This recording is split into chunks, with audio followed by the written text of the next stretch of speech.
Beleza, galera? Professor Matheus aqui com vocês. Revisão Enem, História do Brasil. Vamos então dar continuidade àquela aula que nós iniciamos antes, que foi o início do período colonial. Só para dar um panorama geral, o que eu estava falando para vocês em nossa última aula? Estávamos falando sobre as características gerais do período colonial e sobre as atividades econômicas, né, iniciadas pelos portugueses aqui no Brasil. Coisa bem simples, tá? Então agora a gente vai dar continuidade a isso. Então vai lá, continua no assunto período colonial? Sim, agora nós vamos para a segunda parte do período colonial. Bom, fazendo um gancho com aquilo que eu expliquei para vocês na aula anterior, né, eu falei assim, o período colonial começa no século XVI e vai até o século XIX. Esse período é caracterizado pela exploração baseado no mercantilismo e no absolutismo. Dois ciclos econômicos se destacam, século XVI, ciclo do açúcar, século XVIII, ciclo do ouro e a utilização da mão de obra dos escravos indígenas e africanos. E aí as respectivas características gerais aí, né, desse processo de introdução da escravidão. Então, isso sempre costuma aparecer na prova. Agora, quando a gente fala, né, dessa atividade, desse início da colonização, principalmente até o século XVII, a gente pode dizer, nesse período os portugueses ficaram restritos ao litoral brasileiro. Tá? Então do século XVI, século XVII, ficaram no litoral. Por quê? Porque as atividades no interior não eram, assim, do ponto de vista econômico, atrativas.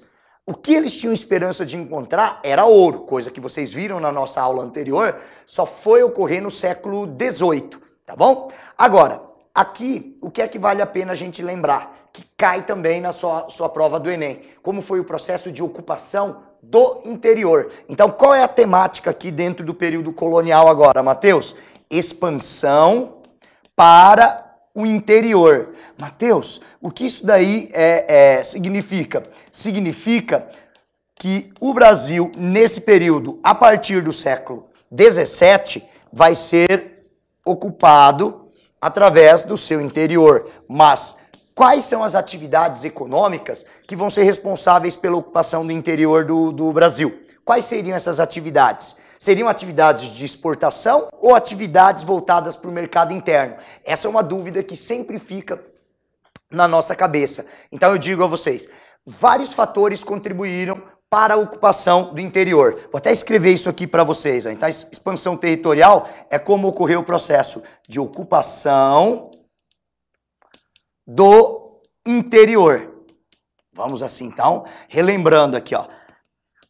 Quais são os fatores? Então são fatores de ordem econômica, obviamente, mas só econômica? Não, temos fatores também de ordem religiosa, até de ordem política, mas o principal é de ordem econômica. Então a primeira coisa que a gente pode dizer aqui para dar uma generalizada e que pode aparecer na sua prova, a ocupação do interior foi realizada através das chamadas atividades complementares. É um dos fatores responsáveis pela ocupação do interior. Então, o que são atividades complementares? São atividades voltadas para atender o mercado interno. Ela não é voltada para a exportação. E quais são essas atividades que foram desenvolvidas e que contribuíram para a ocupação do interior, Matheus? Cita pra gente aqui. Primeiro, olha só, os bandeirantes. Cara, os bandeirantes, sim, era uma atividade. O que faziam os bandeirantes, Matheus? Eles organizavam expedições para o interior em busca de riqueza. Que tipo de riqueza eles iam atrás? Eles iam atrás, ó, por exemplo, de metais preciosos. Aliás, meus queridos, eles foram responsáveis pela descoberta de ouro aqui no Brasil. Eles iam atrás de índios. Eles foram responsáveis por capturar indígenas aqui no Brasil e vendê-los como escravos. Inclusive, dentro desse contexto de caça aos índios, eles destruíram várias missões de jesuítas espanhóis, principalmente na região sul do Brasil. Onde na região sul? Paraná, Rio Grande do Sul, mas ó, eles também destruíram missões no Mato Grosso. tá certo? Para quê? Para capturar esses índios para serem comercializados como escravos, além de explorarem as drogas do sertão. Por isso que a gente diz, é uma atividade complementar. Então, esses índios iam ser vendidos como escravos aqui no Brasil, ok? E os bandeirantes percorreram todo o território brasileiro e foram um dos principais agentes de expansão territorial. Mas, Mateus, pode aparecer lá na minha prova dizendo que os bandeirantes, eles não foram tão heróicos assim. Foram heróicos porque expandiram território, certo? Certíssimo. Mas também os caras foram vilões. Eles atacaram e destruíram as missões dos índios. Verdade. Então, é uma visão, né, conflituosa. Isso daí pode aparecer na sua prova. Por quê, Mateus? Porque o Enem ele também trabalha dentro dessa perspectiva de estar comparando, né, diferentes visões sobre o mesmo evento histórico, trabalhando inclusive com 2 textos, comparação de texto. Ah, é verdade, Mateus. Pois é, então é legal você estar atento para isso, ok? Bom, uma outra coisa aqui que a gente pode colocar e que foi importante para a expansão territorial, a pecuária. A pecuária, Mateus, sim. A pecuária foi uma atividade importante, principalmente a criação de boi. Ah, essa boi, né? Termo mais estranho, Mateus. Tá bom, vamos usar um termo mais técnico. O gado vacum, o gado, né, que nós conhecemos aí, que é o gado, né, que foi introduzido, o boi, então vamos falar de novo, que foi introduzido aqui no Brasil pelos portugueses. Como? Ele não é um animal nativo das Américas? Não. Tem muitas coisas que, se a gente fosse falar assim, a gente ia ficar espantado, que foram introduzidos pelos europeus. Tá? E coisas assim que a gente acha que já existiam aqui antes da chegada deles. Ok? Mas o gado, o boi, foi introduzido pelos portugueses. E aí qual era o objetivo deles? O objetivo era complementar as necessidades deles. Então, alimento, carne, leite, animal de tração, couro. Cara, o boi é um animal extremamente polivalente nesse sentido. Ele tem várias utilidades. Então, por isso, ele foi introduzido principalmente nos engenhos. Quando eu falei para vocês sobre os engenhos, né? Mencionei que é onde se produzia açúcar, lá eles também introduziram o gado. Agora, olha só que interessante. 2 regiões nós podemos destacar que foram importantes na pecuária aqui no Brasil. Olha lá, isso é legal. Qual é uma das partes? A região Nordeste. Que parte do Nordeste, Mateus? O sertão. Para você que se lembra da aula anterior, eu disse, o litoral do Nordeste foi ocupado graças à produção de açúcar. O Nordeste não. Por quê? Porque o Nordeste é seco. Então, onde é que nós temos a criação de gado? No sertão. Essas terras que não eram terras férteis, não eram terras valorizadas, era o local onde eles criavam gado. Mas lá é seco, Mateus. Como é que esse gado vai viver? Ao longo de rios. Mas tem um rio lá no Nordeste que nunca seca. Tá? Qual é esse rio que nunca seca? Que é o rio que dá esperança e vida ao nordestino lá, né, do sertão, é o Rio São Francisco. Então, ao longo do Rio São Francisco, nós temos o quê? A criação de gado. Por isso o Rio São Francisco ficou conhecido como Rio dos Currais. Agora, olha só, quando a gente fala de Enem, já que a nossa revisão é Enem, quando nós falamos do sertão nordestino sendo ocupado pela pecuária, a pecuária ajudou a moldar também, não só a economia do sertão, mas ajudou a moldar também a cultura do nordestino. Aquele sertanejo lá do nordestino, ele viu o desenvolvimento de sua cultura ocorrer graças a essa atividade, que é a pecuária. Tá certo? Então, isso é importante. Pode cair no seu Enem. É uma atividade econômica que contribuiu o quê? Para o desenvolvimento de uma determinada cultura. E é diferente de outra região? Sim. Por quê? Porque o gado, ele também vai ser criado na região sul do Brasil. Sim, na região sul. Que parte do sul, Mateus? No que hoje são os estados de Santa Catarina, Paraná e principalmente Rio Grande do Sul, voltado à produção do quê? A produção de charque, tá? Para abastecer a região das Minas. E essa região, inclusive, aqui, que vai ser ocupada no sul do Brasil pela pecuária, é uma região que praticamente toda ela, meus queridos, pertencia à Espanha.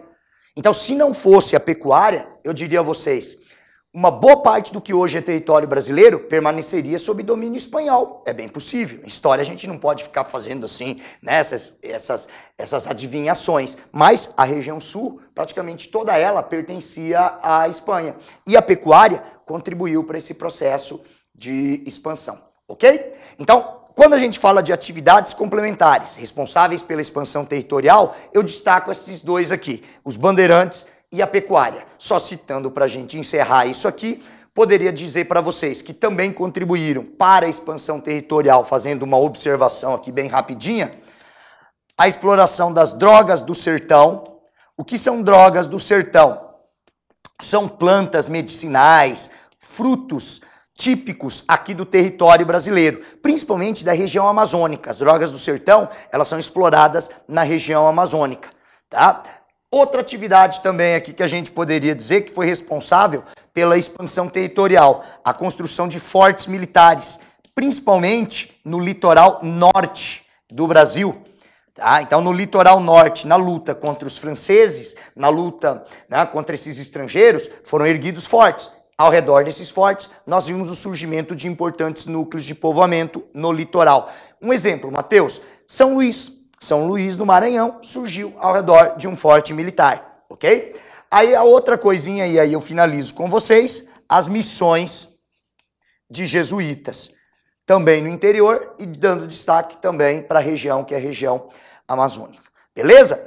Agora, então, a expansão territorial é isso aqui. Tá? Então, ele contribuiu para o processo de ocupação, né, para abastecer o mercado interno e também para a formação de uma determinada sociedade, que é essa sociedade nordestina, e aqui eu já ia esquecendo até de mencionar, na região sul do Brasil, uma sociedade diferente, que é a dos gaúchos, né, que é uma cultura mais platina, beleza? Então, são os moldes criados por essas atividades, beleza? Bom, agora um outro detalhe. Quando ocorreu esse processo de expansão territorial, eu estava dizendo a vocês que houve ocupação de territórios que antes pertenciam à Espanha. Se você pegar o mapa do Brasil, tá? Vou fazer um desenho aqui, ó. Nossa, Mateus, você desenha, sabe desenhar? Nossa, muito bem. Percebe-se que teu desenho é muito bom. O que é isso, Mateus? Pois é, essa é a parte do Brasil que pertencia a Portugal, tá? O que é esse risco aqui no meio? Cara, isso aqui, meus queridos, é o Tratado de Tordesilhas, tá? Então, isso aqui é a linha de Tordesilhas. O que estava a oeste de Tordesilhas pertencia à Espanha. Então, esse processo de expansão territorial contribuiu para que os portugueses ultrapassassem o limite de Tordesilhas. Então, vários fatores contribuíram. Aqui a gente está dando aqui, né, os principais pontos. E depois que isso aconteceu, os portugueses eles tiveram que reivindicar posse sobre esses territórios e fazer acordo com os espanhóis, para que os espanhóis aceitassem essa ocupação portuguesa em territórios antes pertencentes à Espanha. Isso foi feito através do quê? Dos chamados tratados e limites. Tá? Então, a ocupação dos territórios antes pertencente à Espanha, por conta da expansão territorial, foi legitimada pelos tratados e limites. Vamos explicar isso aqui agora, então? Então, vamos lá para outra parte do período colonial. Tratados e limites. Esse é um outro ponto, né, que costuma aparecer bastante também nas provas aí do Enem. Tá? Então, uma discussão de como ocorreu esse processo de formação do território brasileiro, em termos de quê? Em termos de mapa, né? Ou seja, de configuração mesmo, de território, né? Do desenho. Eu sempre costumo dizer assim, aqui quando eu estou dando aula presencial para os alunos, eu falo assim, é o desenho do território brasileiro, tá certo? Então, isso deu-se através dos tratados e limites. Então, dentre os tratados, quais costumam aparecer aí na prova para vocês? Então, o principal, vamos mudar até a cor aqui para vocês dar um destaque, né? De vez em quando vamos dar uma mudada aqui. Então, o tratado que costuma aparecer bastante é esse, ó. É o Tratado de Madrid. Esse Tratado de Madrid é um tratado que vai ser assinado em 1750 entre Portugal e Espanha. Então a gente pode colocar aqui, ó, Tratado de Madrid é um tratado assinado entre Portugal e Espanha. Muito bem. Esse tratado assinado aqui entre Portugal e Espanha estabelecia o quê? Que a Espanha iria reconhecer a ocupação portuguesa nos territórios antes pertencentes aos espanhóis. Então a gente pode colocar o que estabelece o Tratado de Madrid. A Espanha reconhece a ocupação portuguesa nos territórios além de Tordesilhas. Então, portuguesa, além dos limites de Tordesilhas. É isso, Mateus? É. Então, quer dizer, por esse acordo aqui, nós podemos afirmar que os portugueses, eles receberam boa parte da região, que é a região amazônica, tá? Então, aquela região amazônica pertencia pelo Tratado de Tordesilhas aos espanhóis. Ela foi incorporada ao território brasileiro graças ao Tratado de Madrid. Outra região que eu falei agora para vocês, que praticamente toda essa região pertencia à Espanha e que se não fosse a pecuária, continuaria sendo espanhol. A região sul. Então, a região sul foi incorporada ao Brasil graças à assinatura do Tratado de Madrid, ok? Então, o Tratado de Madrid é algo que você deve se lembrar. De vez em quando aparece isso aí nas provas. E, principalmente, tem uma outra coisa interessante, leitura de mapa. Quando a gente fala desses tratados aqui, eles costumam colocar alguns mapas e aparece aquele Tratado de Tordesilhas, o Tratado de Madrid, e ele quer que você interprete. Né? Tipo, aqui você olhar o mapa e falar, tudo que estava a leste pertencia a Portugal, tudo que estava a oeste pertencia a Espanha. Então, uma leitura básica. E o Tratado de Madrid reconhece a ocupação portuguesa além dos limites de Tordesilhas. Então, isso é importante que você saiba fazer. E só mais um último detalhe aqui, para a gente encerrar essa questão dos tratados e limites, para completar esse tema que é expansão territorial, ou seja, ocupação do interior. Os portugueses, deixa eu escrever aqui, pega.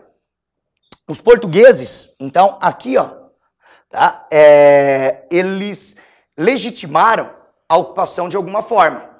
Então, a ocupação dos portugueses nesse território é legitimado pelo princípio da, vou até escrever grandão, ó, cai bastante também, utis possidetis. Eles legitimam a ocupação através de um princípio latino que significa a terra pertence a quem faz ela produtiva. Né? Eu já ia saindo do foco aqui, mas já estou voltando, tá? Faz parte. Então aqui, utis possidetis, tá? Por quê? Porque a terra pertence a quem faz ela produtiva. Por que nós portugueses ocupamos aquele território espanhol? Porque vocês espanhóis não estavam ocupando. Nos interessou, nós ocupamos, então a tornamos produtiva, agora ela é nossa. Beleza? Então, sobre tratados e limites e expansão territorial, é isso que eu gostaria de falar aqui para vocês. Agora vamos para uma segunda parte, né, para a gente encerrar, né, o período colonial, nessa parte de colonização, que é falar de invasão estrangeira. Tá? Então, invasão estrangeira, nós tivemos duas aqui no Brasil que vale a pena nós destacarmos. Quais são essas duas que vale a pena nós destacarmos? A invasão dos holandeses e a invasão dos franceses. E aí um detalhe, tanto a invasão dos holandeses quanto a invasão dos franceses, ela vai ser motivada pelo chamado princípio da utis possidetis, que eu acabei de escrever ali para vocês. Tá? Então, o princípio da utis possidetis legitimou o ataque deles. Por quê, Mateus? Holanda, França, Inglaterra não reconhecem o Tratado de Tordesilhas. Tá? Vou relembrar aqui vocês sobre esse aspecto. Eles não reconhecem o Tratado de Tordesilhas. Tá? O Tratado de Tordesilhas foi considerado por eles um tratado injusto. Por quê? Cara, Portugal e Espanha dividiram o mundo em duas partes. Tudo que estava a oeste da linha de Tordesilhas pertencia à Espanha. Tudo que estivesse a leste pertencia a Portugal. Pera aí, e os outros países? Então vocês nem sabem o que existe totalmente a leste. Nem sabem o que existe totalmente a oeste. E estão falando que é tudo de vocês? Não, você pode falar que é seu se você estiver ocupando. Então, as partes da América que vocês portugueses ou vocês espanhóis não estiverem explorando e eu me interessar, eu ganho. Eu holandês, eu francês, eu inglês, eu vou ocupar. Então, esse é o motivo que leva às invasões estrangeiras aqui no Brasil e vale a pena destacar. É por isso que quando você pega o mapa da América, do continente americano, você vai perceber o seguinte: na América do Sul nós temos uma predominância de povos espanhóis e portugueses, porque os espanhóis e os portugueses, eles exploraram mais essa região. Agora, se você pegar na América Central, principalmente na parte insular, que é a parte das ilhas, você vai ver que lá tem a presença de franceses, tem as Antilhas francesas, as Antilhas holandesas, inglesas. A América do Norte praticamente não despertou o interesse dos espanhóis. Quem acabou ocupando aquilo ali? Os ingleses, que fundaram lá o que hoje nós chamamos de USA, Estados Unidos, o Canadá. Beleza? Então vamos só dar um destaquezinho rápido aqui, ó, da invasão estrangeira, para a gente encerrar aqui aquilo que eu falava para vocês dessa segunda parte do período colonial. Só para a gente finalizar. Então, invasão estrangeira aqui no Brasil. E nós podemos dar uma generalizada e encerramos a brincadeira. Invasão estrangeira, dois países nós destacamos. A Holanda, tá? Então a invasão da Holanda, onde? Na região Nordeste. Região Nordeste, sim, isso cai bastante nas provas, né, Matheus? Aparece, se você pensar no Enem, ele acaba aparecendo. Então os holandeses, eles vão formar lá o que nós chamamos de Brasil holandês. Brasil holandês, sim, tá? E principalmente a sede desse Brasil holandês vai ser Pernambuco. Se formos diminuir ainda mais, né, essa localização, nós temos aqui, ó, Olinda e Recife sendo a sede desse Brasil holandês, ok? Agora, nesse período aqui, para eu finalizar, os holandeses, ao dominarem a região Nordeste, eles produziram o quê? Eles produziram açúcar, eles vão dominar a região açucareira. Então vão ser responsáveis por contribuir para a produção de açúcar. Aliás, vai ser o auge da produção açucareira aqui no Brasil. Para finalizar, quanto tempo eles ficaram lá, Matheus? Se nós formos colocar, a partir da invasão de Pernambuco, ó, de 1630 até 1654, tá bom? Agora, quando é que eles foram expulsos? Num evento que, se a gente pensar no Enem, ele aparece bastante. Qual é esse evento? Ó, 1645, 1654, um evento chamado de Insurreição Pernambucana.